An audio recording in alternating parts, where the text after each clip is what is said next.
Arya Manggada seri 4. Sejuknya kampung halaman. Cerita, Esa Mintarja. Audiobook, novel silat. Bab 1. Sinar matahari pagi yang cerah telah menyegarkan tubuh Manggada dan Laksana yang berjalan di belakang Ki Pandi. Mereka melintasi bulak panjang yang digelari padi-padi muda. Yang nampak dari ujung sampai ke ujung cakrawala adalah warna yang hijau segar. Satu-satu titik embun yang masih bergayut nampak berkilat-kilat memantulkan cahaya matahari. Ki Pandi yang bongkok itu berjalan sambil menundukkan kepalanya. Nampaknya memang ada yang sedang direnungkannya. Sementara itu di belakang mereka, Manggada dan Laksana masih juga sempat berkelakar dengan dahi yang berkerut. Laksana berkata, "Sebenarnya aku merasa kecewa terhadap sikap Winnie." "Kenapa?" bertanya Manggada, "bukankah ia bersikap baik terhadap kita? Jika kelak kita kembali, maka ia masih akan tetap menganggap kita sebagai kakaknya sendiri. Itulah sebabnya aku menjadi kecewa." "Kenapa?" desak Manggada. "Aku lebih senang jika kelak, apabila kita kembali, kita, setidak-tidaknya aku, dianggap sebagai orang lain. Namun diterima dengan baik," jawab Laksana. "Aku tidak tahu maksudmu," gumam Manggada. "Ah, kau. Penalaranmu memang tumpul. Kau tahu, jika aku dianggap sebagai kakaknya, aku akan tetap saja menjadi kakaknya. Tetapi jika aku dianggap orang lain, maka mungkin, hanya mungkin, kedudukanku terhadap Winnie akan dapat berubah. Ia terlalu cantik untuk menjadi adikku." Manggada tertawa. Katanya, "Kau memang gila. Kau kira kau pantas bermimpi seperti itu?" Laksana pun tertawa pula, sehingga Ki Pandi pun telah berpaling sambil bertanya, "Ada apa?" Manggadalah yang menjawab, "Laksana sedang bermimpi." "Mimpi apa?" bertanya Ki Pandi pula. "Mimpi tentang seorang gadis yang cantik. Tetapi gadis itu berilmu sangat tinggi, sehingga jika gadis itu marah, maka Laksana di hadapannya akan menjadi seekor tikus di hadapan seekor kucing yang sedang menyusui dan bahkan sedang lapar," jawab Manggada. Ki Pandi pun tersenyum pula. Ia segera tahu, apa yang sedang dijadikan bahan kelakar anak-anak muda itu. Karena itu, maka ia pun berkata, "Aku tahu. Mimpi yang demikian adalah mimpi yang wajar bagi anak-anak muda. Jika seorang anak muda ingin melihat mimpinya menjadi kenyataan, maka ia harus berjuang. Bukan menunggu seperti menunggu titiknya embun di siang hari."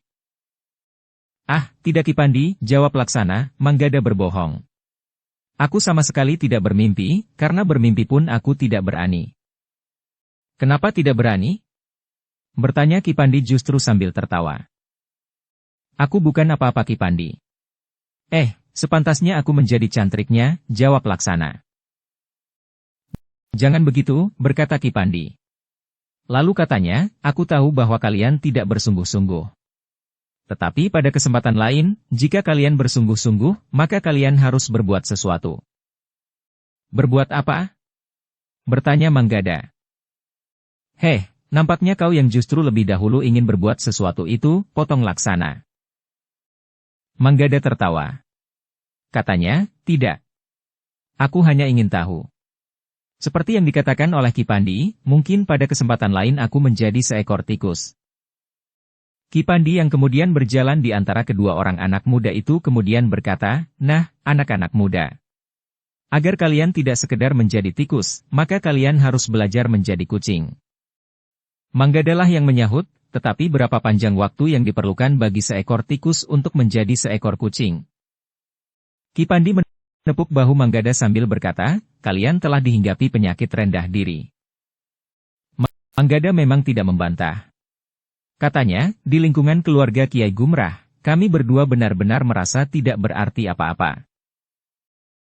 "Kalian memang salah menilai diri kalian," berkata Ki Pandi. "Kalian mengira bahwa harga diri seseorang semata-mata ditentukan oleh kemampuannya dalam olah kanuragan. Bukankah Winnie itu dapat mengatakan kepada kalian bahwa kepribadian seseorang merupakan bagian dari harga diri seseorang?" Kedua orang anak muda itu mengangguk-angguk.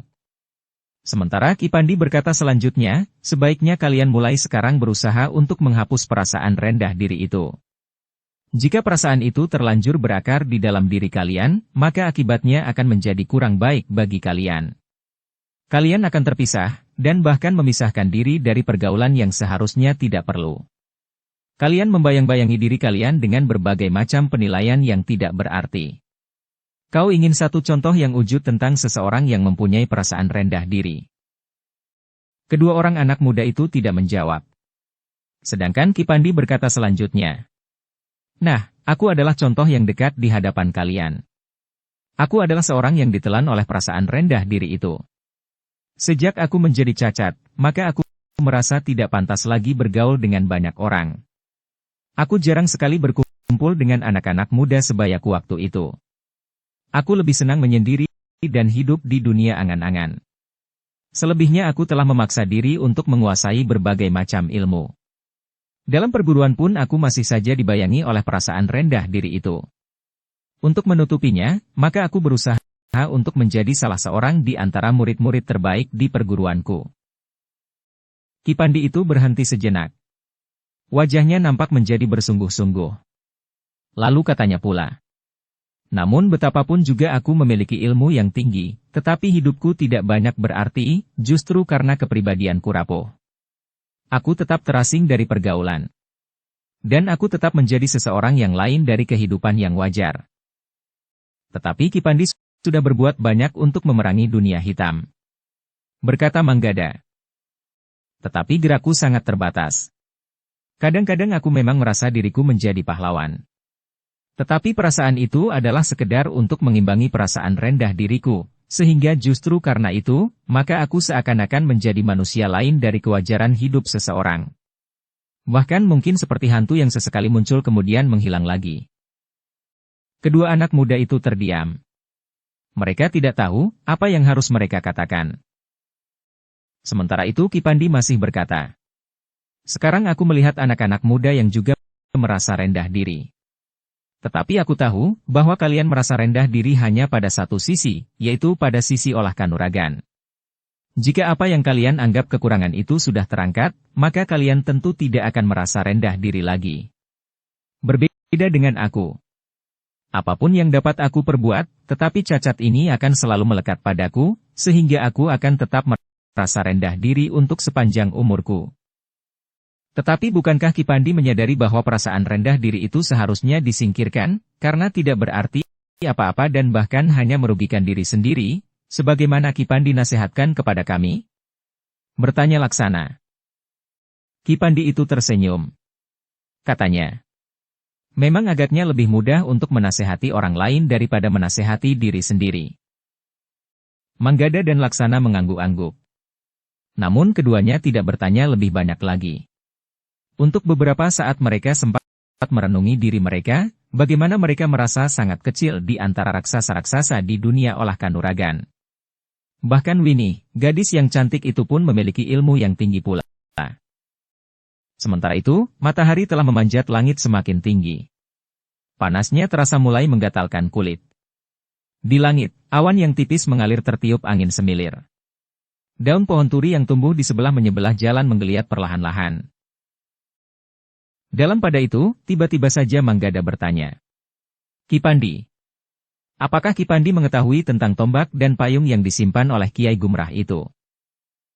Kipandi menarik nafas dalam-dalam. Katanya, "Aku tidak tahu pasti. Tetapi menurut dugaanku, pusaka-pusaka itu adalah lambang perguruan mereka. Tetapi menurut Kiai Gumrah, ada tanda-tanda dari pemilik pusaka-pusaka itu. Hanya mereka yang memiliki tanda-tanda itulah yang akan dapat mengambil pusaka-pusaka itu," desis Laksana. Mungkin benar. Tetapi tanda-tanda yang dimaksud justru dibawa oleh salah seorang atau dua murid yang lain. Mungkin Kiai Padma yang disebut juragan itu. Mungkin orang lain, jawab Kipandi. Tetapi apa hubungannya dengan pendapat Panembahan Lebdagati bahwa jika sampai purnama besok lusa pusaka-pusaka itu belum dimandikan dengan darah yang masih mengalir di jantung, maka tuahnya akan hilang? Bertanya Manggada. Bukankah kau tahu latar belakang kepercayaan Panembahan itu? Tetapi mungkin ada maksud lain yang dapat dipertimbangkan. Mungkin Panembahan itu memang berniat membunuh orang-orang yang sementara dapat bekerja bersamanya. Dengan alasan mempertahankan tuah pada pusaka-pusaka itu, maka ia akan menusuk setiap jantung dari orang-orang yang untuk sementara dapat bekerja bersamanya merampas pusaka-pusaka itu. Tetapi aku yakin, bahwa bukan Panembahan itu saja yang merencanakan pengkhianatan seperti itu. Tentu juga yang lain-lain. Kiai Kajar, pemimpin Padepokan Susuhing Angin, Kiai Windukusuma dan orang-orang yang terlibat di dalamnya, karena pusaka-pusaka itu memang benar-benar benda yang harganya sangat mahal. Emas dan permata yang melekat pada pusaka-pusaka itu akan dapat dipergunakan untuk membeli sebuah negeri. Tetapi dari mana Kiai Gumrah dan saudara-saudara seperguruannya mendapatkan benda-benda itu? Aku tidak tahu pasti. Tetapi sebagaimana pernah aku dengar tanpa mengetahui kebenarannya, bahwa perguruan Kiai Gumrah itu didirikan oleh seorang bangsawan keturunan Majapahit. Pusaka-pusaka itu tentu juga berasal dari Majapahit jika berita yang aku dengar itu benar. Jawab Ki Pandi. Manggada dan Laksana mengangguk-angguk pula. Namun mereka tidak bertanya lagi. Sehingga untuk sesaat kemudian, mereka pun berjalan sambil berdiam diri. Dalam pada itu, hari pun beringsut dari waktu ke waktu. Ketika matahari mulai menuruni sisi langit, maka ketiga orang itu telah singgah di sebuah kedai yang terhitung ramai. Beberapa orang telah singgah di kedai itu ketika Ki Pandi, Manggada dan Laksana melangkah masuk. Tetapi ketika Manggada dan Laksana akan melangkah ke tengah-tengah ruangan kedai itu, Ki Pandi menggamit mereka sambil berkata, "Kita duduk di sudut itu saja." "Kenapa?" bertanya Manggada. "Tidak menjadi perhatian banyak orang," jawab Ki Pandi. Manggada dan Laksana tidak membantah. Mereka pun mengikut Ki Pandi yang memilih tempat di sudut sebagaimana kebiasaan Ki Pandi yang lebih senang menyendiri. Meskipun demikian, ada juga beberapa orang anak muda yang memperhatikannya. Nampaknya justru anak-anak muda dari lingkungan orang berada. Sambil sekali-sekali memandang Ki Pandi, mereka menahan tertawa mereka di sela-sela bisik-bisik lirih. Namun kadang-kadang suara tertawa mereka meledak tanpa dikendalikan lagi. Dukung channel Novel Silat dengan subscribe, follow, like, komen dan share. Namun nampaknya Ki Pandi tidak menghiraukan mereka. Kepada Manggada dan Laksana ia berdesis.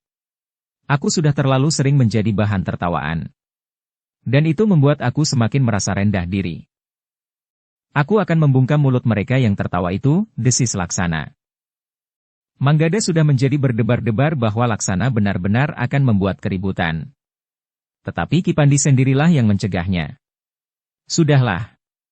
Aku merasa bahwa wujudku memang pantas untuk ditertawakan. Tetapi aku tidak kenal mereka dan mereka tidak kenal kau. Besok aku tidak akan bertemu dengan mereka lagi. Karena itu, biarkan saja mereka."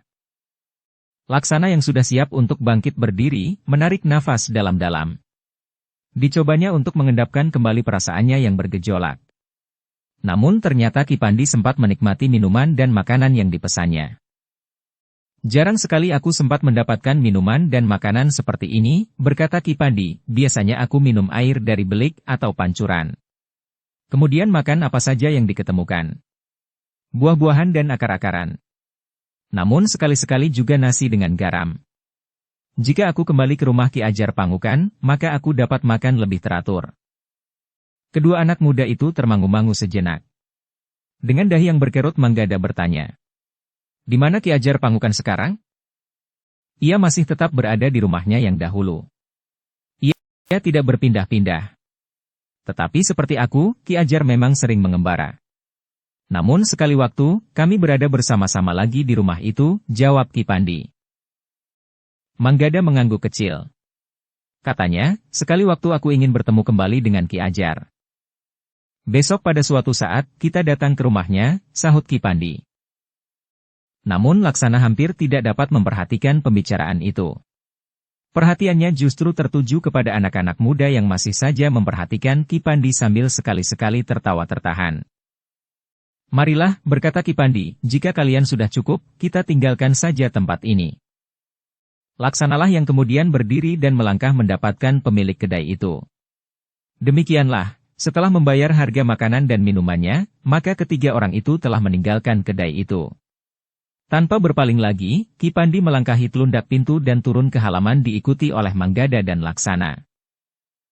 Ketiga orang itu pun menepi ketika mendengar derap kaki beberapa ekor kuda. Ketika mereka berpaling, ternyata anak-anak muda di kedai itulah yang melarikan kuda mereka mendahului Kipandi, Manggada dan Laksana. Ketiganya harus menutup hidung mereka karena debu yang kelabu berhamburan di belakang kaki-kaki kuda itu. Mereka bertiga masih mendengar anak-anak muda itu tertawa berkepanjangan. Sementara Kipandi berusaha untuk menghibur dirinya sendiri. Mereka tidak mentertawakan aku? Beberapa saat kemudian, mereka telah berada kembali di sebuah bulak yang terhitung panjang. Sementara matahari sudah menjadi semakin rendah. Di kejauhan mereka melihat hutan yang terbentang memanjang ke arah barat. Di depan hutan itu terdapat gumuk-gumuk kecil yang ditumbuhi gerumbul-gerumbul perdu yang membatasinya dengan daerah persawahan. Anak-anak muda, berkata Kipandi, hutan itu sangat menarik perhatianku. Sudah beberapa kali aku berada di dalamnya untuk sekedar mengamati isinya. Kedua ekor harimauku juga ada di hutan itu. Jadi Kipandi sudah sering pergi ke hutan itu? Bertanya Manggada. Ya. Jika kalian bersedia, kita akan bermalam di hutan itu malam nanti. Ajak Kipandi. Manggada dan Laksana termangu-mangu sejenak. Dengan ragu-ragu Manggada bertanya kepada adik sepupunya itu.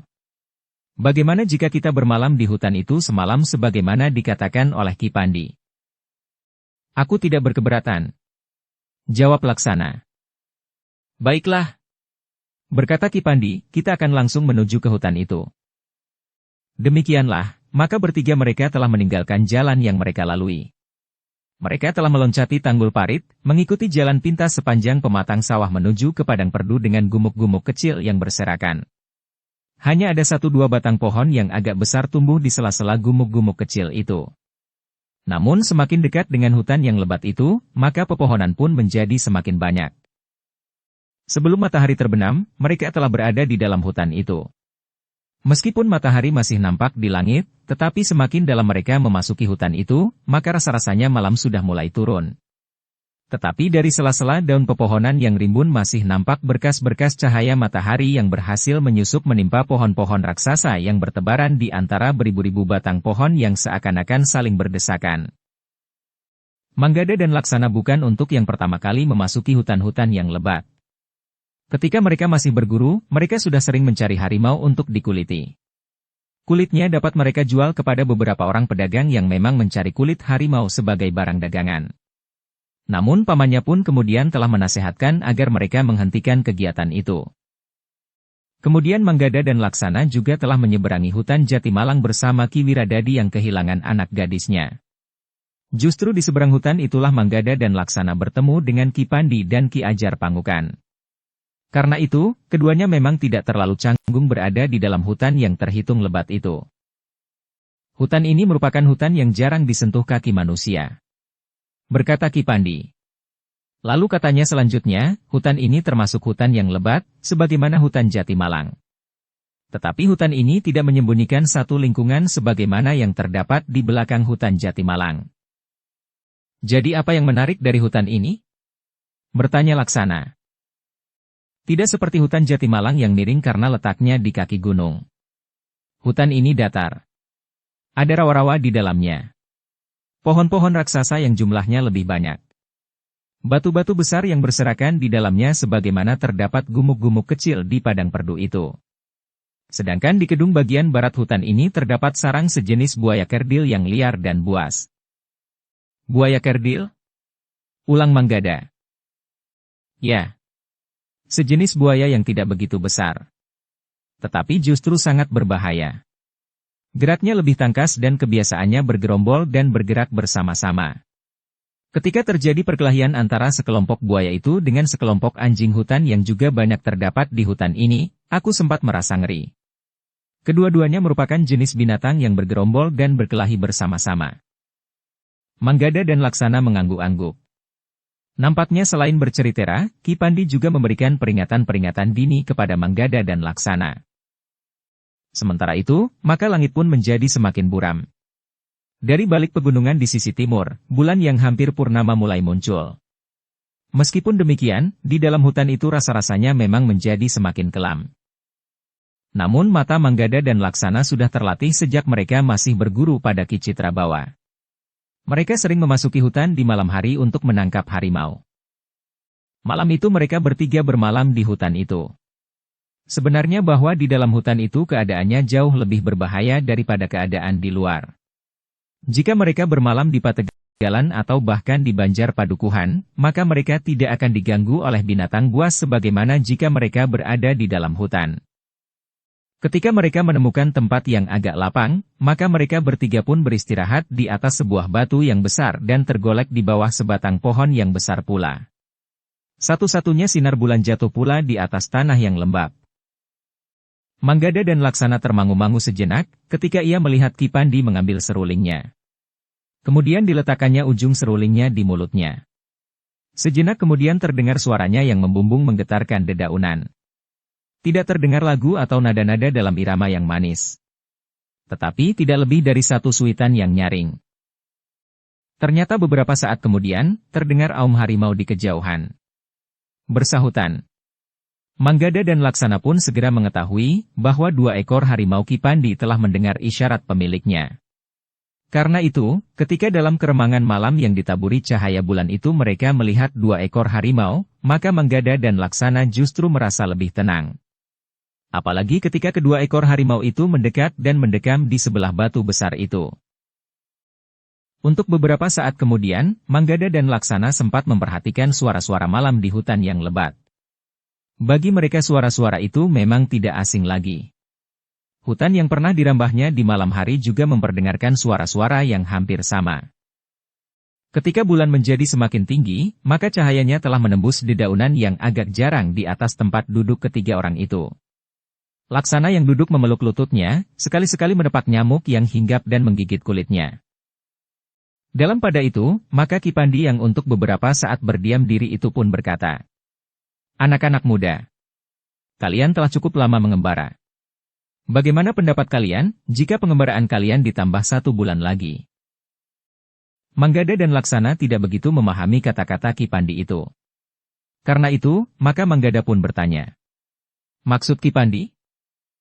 Kita akan tertahan sebulan lagi di perjalanan." Jawab Ki Pandi. "Tetapi Pajang sudah dekat.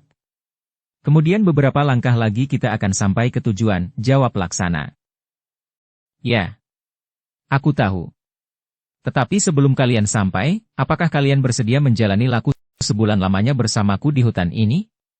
Kita akan mulai nanti saat bulan purnama, 2 hari lagi. Dan kita akan mengakhiri di saat purnama sebulan kemudian," berkata Ki Pandi. "Tetapi kita sudah terlalu lama berada di perjalanan," berkata Manggada.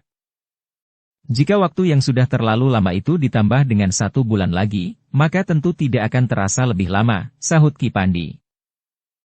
"Tetapi laku apa yang harus kami jalani Ki Pandi?" bertanya Manggada kemudian. "Jika kalian bersedia, maka kalian akan mendapatkan banyak sekali bahan-bahan yang akan dapat melengkapi ilmu kalian. Mungkin tataran ilmu kalian tidak meningkat dengan jelas. Tetapi unsur-unsur ilmu kalian akan menjadi semakin lengkap. Kalian akan memiliki banyak cara untuk mengatasi kesulitan apabila kalian berhadapan dengan lawan yang berilmu tinggi sekalipun," jawab Ki Pandi. Manggada dan Laksana termangu-mangu sejenak. Dengan ragu-ragu Laksana bertanya, "Laku apa yang akan kita jalani seandainya kami bersedia melakukannya?" Ki Pandi menarik nafas panjang. Namun kemudian katanya dengan nada dalam, "Anak-anak muda, jika kalian bersedia, kalian akan aku minta menjalani tapangidang selama 1 bulan di hutan ini. Dari purnama sampai ke purnama. Memang tidak ada hubungannya dengan kebulatan bulan di langit. Jika aku menyebutnya dari purnama sampai ke purnama itu sekedar sebagai ancar-ancar waktu saja." Kedua orang anak muda itu saling berpandangan sejenak. Dengan dahi yang berkerut Manggada bertanya, "Laku apakah yang harus kami jalani dengan tapangidang itu?" "Kita berlaku seperti seekor kijang di dalam hutan ini," jawab Ki Pandi. "Seperti kijang?" ulang Laksana, "aku tidak dapat membayangkan, apa saja yang harus kami lakukan." "Anak-anak muda, di hutan yang tidak pernah dikunjungi orang ini, bahkan orang mencari kayu sekalipun, kita akan menanggalkan semua pakaian kita. Kita akan memakai cawat dari kulit kayu. Kita akan hidup di hutan ini dengan cara seperti seekor kijang. Kita akan makan dan minum dari apa saja yang kita temukan di hutan ini. Kita akan menjelajah hutan dari ujung sampai ke ujung. Lalu apa yang akan kami dapatkan dari laku itu? Bertanya Manggada. Anak-anak muda. Tapang Hidang bukan berarti kita menjadi kijang. Kita memang berlaku seperti kijang. Kita tetap saja dalam pribadi kita masing-masing. Kita tetap seseorang yang mempunyai akal budi. Jika kita lepaskan pakaian kita, karena pakaian itu dapat mengganggu gerak kita, serta pakaian kita akan dapat menjadi rusak, sedangkan hal itu sebenarnya tidak perlu. Kita akan berlari-lari di dalam lebatnya dedaunan dan akar-akar serta sulur-sulur kayu bahkan di antara semak dan duri. Tetapi kita tidak seperti kijang yang hanya dapat melarikan diri jika bertemu dengan binatang buas. Tetapi kita akan mampu melawannya, atau kita dapat memanjat pohon. Sedangkan seekor kijang tidak dapat melakukannya. Dengan laku itu kita akan melihat dan mengamati apa saja yang dilakukan oleh binatang-binatang hutan. Dari seekor harimau, buaya di rawa-rawa, berjenis-jenis kera pepohonan, ular bahkan binatang-binatang kecil sampai ke tikus tanah.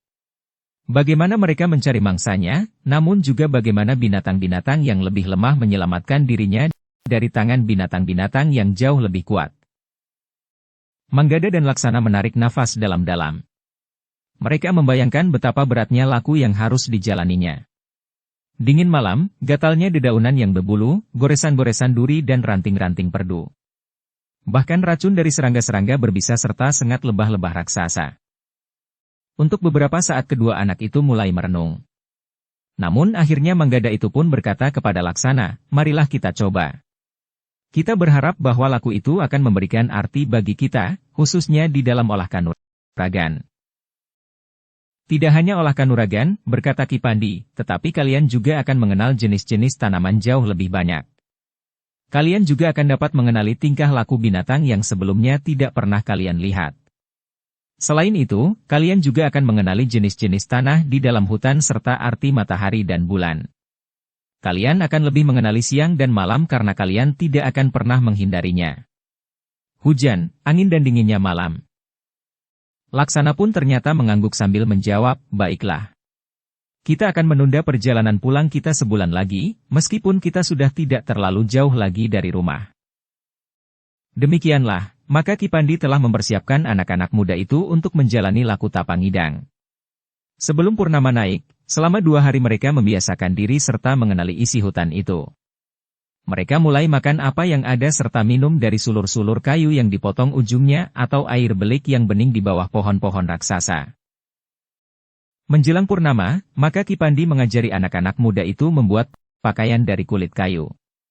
Beberapa lembar kulit kayu yang berserat dikeringkan. Kemudian kulit kayu itu ditumbuk perlahan-lahan sehingga menjadi lemas, sehingga jika dikenakannya tidak membuat kulit mereka menjadi lecet. Mereka pun telah membuat tali dari serat kekayuan untuk membuat tali ikat pinggang. Ketika semua perlengkapan dan pakaian khusus mereka sudah siap, maka menjelang malam mereka pun telah melepaskan pakaian mereka, membungkusnya dengan rapi dan diikatkan pada dahan pohon yang cukup besar, sehingga tidak mudah jatuh, bahkan diambil oleh binatang yang memanjat, terutama kera. Demikian bulan mulai nampak di langit, maka bertiga mereka telah mengenakan pakaian yang mereka buat dari kulit kayu. Malam ini tentu akan terasa sangat dingin bagi kalian. Gatal-gatal pada kulit kalian serta perasaan-perasaan lain yang tidak menyenangkan.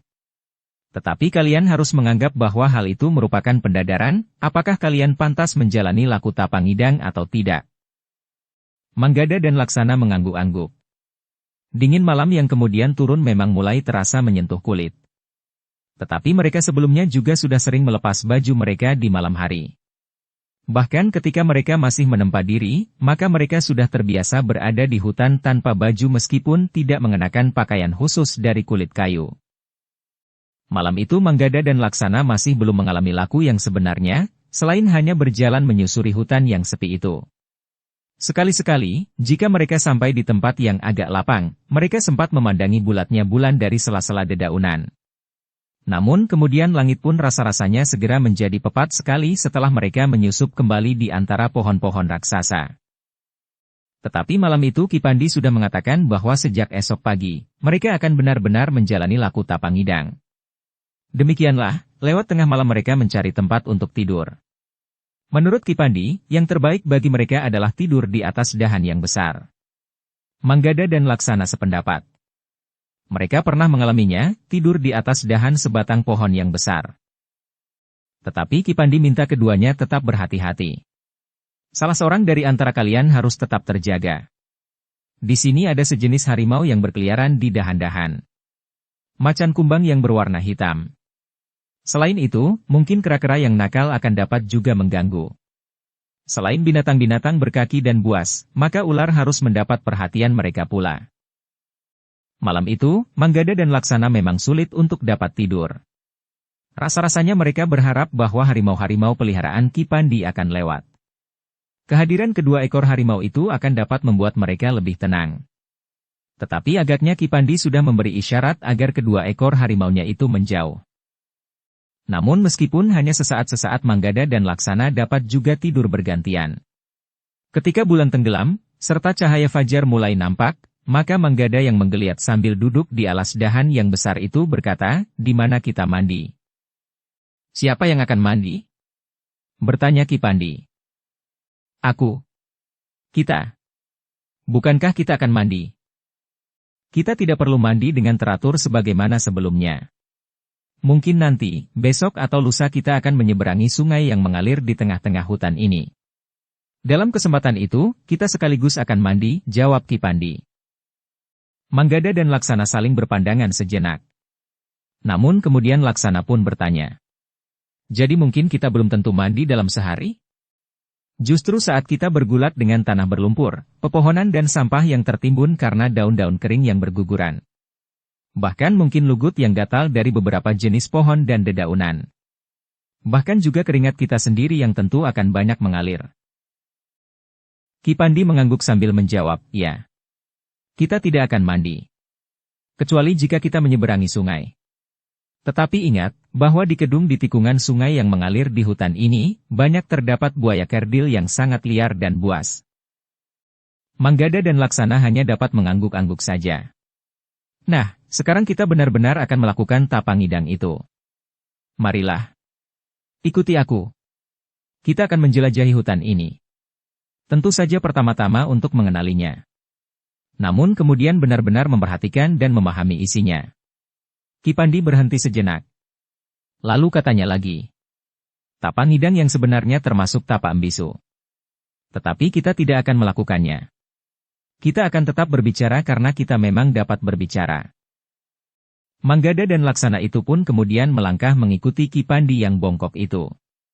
Mula-mula mereka berjalan saja di antara pohon-pohon raksasa. Sekali-sekali mereka memang melihat semak-semak yang berguncang. Seekor kijang berlari dengan kencangnya. Ki Pandi itu berjalan semakin lama semakin cepat. Bahkan kemudian ia mulai berlari-lari kecil. Menyusup semak-semak dan meloncati batang-batang kayu yang roboh. Manggada dan Laksana hanya mengikutinya saja. Keduanya juga ikut menyusup semak-semak dan meloncati batang-batang kayu yang roboh. Demikianlah, maka mereka telah melintas hutan yang panjang itu. Ketika mereka sampai di sebuah rawa yang menggenang, maka mereka telah melingkari tepi-tepi rawa itu. Berbagai tumbuh-tumbuhan air tumbuh di dalam rawa-rawa itu. Tidak kalah hebatnya dengan batang-batang pohon yang tumbuh di tanah. Pada hari yang pertama itu, agaknya Ki Pandi masih belum memperkenalkan Manggada dan Laksana dengan isi rawa-rawa itu. Karena itu, maka mereka tidak berhenti. Hanya kaki-kaki mereka sajalah yang berdecak pada air berlumpur di ujung rawa-rawa itu. Ki Pandi memang belum membawa anak-anak muda itu sepenuhnya pada laku yang terlalu berat. Tetapi Ki Pandi menuntun sedikit demi sedikit agar keduanya tidak mengalami gangguan badani, juga jiwani. Namun ternyata Manggada dan Laksana yang dengan mantap menjalani laku itu, telah menunjukkan betapa mereka dengan sungguh-sungguh melakukan apa saja yang diperintahkan oleh Ki Pandi. Sejak hari yang pertama, mereka telah menunjukkan bahwa mereka memiliki bekal yang cukup banyak untuk meningkat pada jenjang kemampuan berikut dan berikutnya. Dengan demikian, maka Ki Pandi pun menjadi semakin berharap atas kedua orang anak muda itu. Seperti yang direncanakannya, maka dari hari ke hari, laku yang dijalani menjadi semakin berat. Mereka tidak saja berlari-lari menyusuri hutan itu sejak matahari belum terbit. Tetapi mereka juga mulai berhubungan dengan penghuninya. Mereka mulai memperhatikan isi hutan itu dari jenis binatang yang kecil sampai pada binatang yang terbesar yang terdapat di hutan itu. Berkali-kali mereka bertemu dengan harimau yang bukan milik Ki Pandi. Namun jika masih ada kemungkinan untuk menghindar, mereka selalu menghindarinya. Yang mereka perhatikan, bagaimana binatang-binatang itu mempertahankan hidupnya dalam garangnya pergaulan di dalam rimba yang lebat. Tetapi semakin lama mereka berada di hutan, maka mereka tidak selalu dapat menghindari pertarungan yang keras melawan binatang-binatang liar di dalam hutan. Beberapa jenis harimau pernah mereka hadapi. Namun mereka masih menghindar jika bertemu dengan sekelompok anjing hutan liar yang sangat berbahaya. Jika tidak mungkin lagi menghindar, maka Ki Pandi terpaksa memanggil kedua ekor harimaunya untuk mengusir anjing-anjing hutan yang ganas dan licik itu.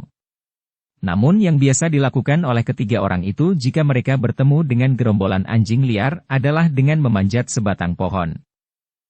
Yang menarik perhatian mereka adalah kelompok-kelompok buaya kerdil yang hidup di dalam kedung. Sebuah tikungan sungai yang airnya cukup dalam. Seperti yang diceritakan oleh Ki Pandi, maka Manggada dan Laksana juga sempat melihat pertarungan yang mengerikan antara sekelompok buaya kerdil melawan sekelompok anjing hutan liar yang lapar. Pertarungan itu dimulai ketika beberapa ekor anjing hutan yang haus minum dari air kedung itu. Tiba-tiba saja seekor di antaranya telah disambar oleh seekor buaya kerdil. Lengking anjing itu ternyata telah memanggil segerombolan kawan-kawannya. Dengan demikian, maka pertarungan pun tidak dapat dihindarkan ketika sekelompok buaya kerdil naik ke darat. Manggada dan Laksana yang sudah memiliki pengalaman menghadapi benturan kekerasan, masih juga merasa sangat ngeri menyaksikan apa yang terjadi. Kedung itu menjadi merah, mereka tidak jelas melihat bagaimana pertarungan itu berakhir. Namun yang nampak kemudian adalah beberapa ekor anjing hutan terseret ke dalam kedung. Sementara beberapa ekor buaya kerdil yang berkulit keras itu dapat juga terkoyak oleh gigi-gigi tajam anjing liar, sehingga beberapa ekor di antaranya harus tertinggal di darat. Mati. Itulah akibat jika terjadi pertempuran, berkata Ki Pandi, bukan saja antara binatang liar yang buas. Tetapi pertempuran antara sekelompok manusia melawan kelompok yang lain, akibatnya akan sama saja sebagaimana kau lihat yang terjadi di rumah Kiai Windukusuma. Manggada dan Laksana mengangguk-angguk. Sementara itu Ki Pandi pun berkata selanjutnya. Apalagi manusia mempunyai akal dan penalaran. Mereka dapat berbuat lebih jahat dari binatang-binatang liar itu? Manggada dan Laksana masih saja mendengarkan keterangan Ki Pandi itu sambil mengangguk-angguk. Demikianlah, selama Tapangidang banyak sekali yang dapat dilihat oleh Manggada dan Laksana. Sementara itu, selama berada di hutan itu, Manggada dan Laksana telah menempa diri mereka pula. Selama menjalani laku, maka mereka makan apa saja yang mereka dapatkan di hutan itu. Apa yang dapat dimakan oleh seekor kijang, maka mereka pun dapat pula memakannya.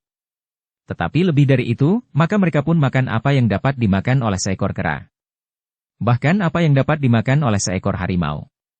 Sebagaimana dikatakan oleh Ki Pandi bahwa mereka tidak menjadi seekor kijang, tetapi mereka tetap berlandaskan akal budi mereka. Karena itu, maka mereka pun tetap menggunakan kemampuan membuat api. Kemampuan yang tidak dapat dilakukan seekor harimau jika harimau itu berhasil menangkap seekor kijang atau rusa. Dalam laku Tapangidang, maka Manggada dan Laksana hampir di setiap dini hari, berlari-lari kencang, seperti seekor kijang yang sedang diburu oleh seekor harimau. Menyusup di antara pohon-pohon perdu, melingkari pepohonan, meloncati batang-batang kayu yang melintang, menyusuri tepi rawa-rawa, menyeberangi sungai dan berloncatan di atas bebatuan serta mengatasi rintangan-rintangan yang lain. Mereka juga melatih ketajaman penglihatan mereka. Kepekaan mereka terhadap keadaan di sekitarnya. Namun juga pernafasan mereka. Dari kehidupan berbagai macam binatang, mereka mendapatkan berbagai macam unsur gerak yang dapat mengisi kekurangan penguasaan mereka atas unsur-unsur gerak yang telah mereka pelajari. Keterampilan mempergunakan tangan dan kaki, serta ketajaman naluri dan penggeraita. Ki Pandi yang mengamati kedua orang anak muda itu memang meyakini bahwa keduanya akan mendapatkan sesuatu yang sangat berharga selama 1 bulan berada di dalam hutan. Bukan saja kemampuan dalam olah kanuragan serta peningkatan tenaga dan daya tahan mereka, tetapi juga ketahanan jiwani yang akan dapat menjadi pendukung landasan pribadi mereka. Dalam pada itu, dari hari ke hari, malam pun rasa-rasanya menjadi semakin gelap. Sedikit demi sedikit, kebulatan bulan pun menjadi semakin menyusut, sehingga malam pun menjadi gelap pekat. Namun mata Manggada dan Laksana menjadi terbiasa dengan gelapnya malam di dalam hutan. Selain latihan yang dilakukan sedikit demi sedikit sesuai dengan susutnya cahaya bulan, keduanya memang sudah berbekal ketajaman penglihatan dan pendengaran. Sehingga sebagaimana sebilah mata pisau yang tajam yang selalu diasah, akan menjadi semakin tajam pula. Dengan demikian, maka apa yang dapat dicapai oleh Manggada dan Laksana selama mereka berada di hutan dalam Laku Tapangidang ternyata melampaui apa yang diperkirakan oleh Ki Pandi. Ketika bulan gelap, maka Manggada dan Laksana telah mampu menyerap pengalaman, pengenalan dan pengetahuan sebagaimana diperkirakan akan dapat diserap dalam jarak waktu dari purnama sampai ke purnama. Bersambung ke bab 2. Dukung kami dengan subscribe, follow, like, komen dan share. Terima kasih.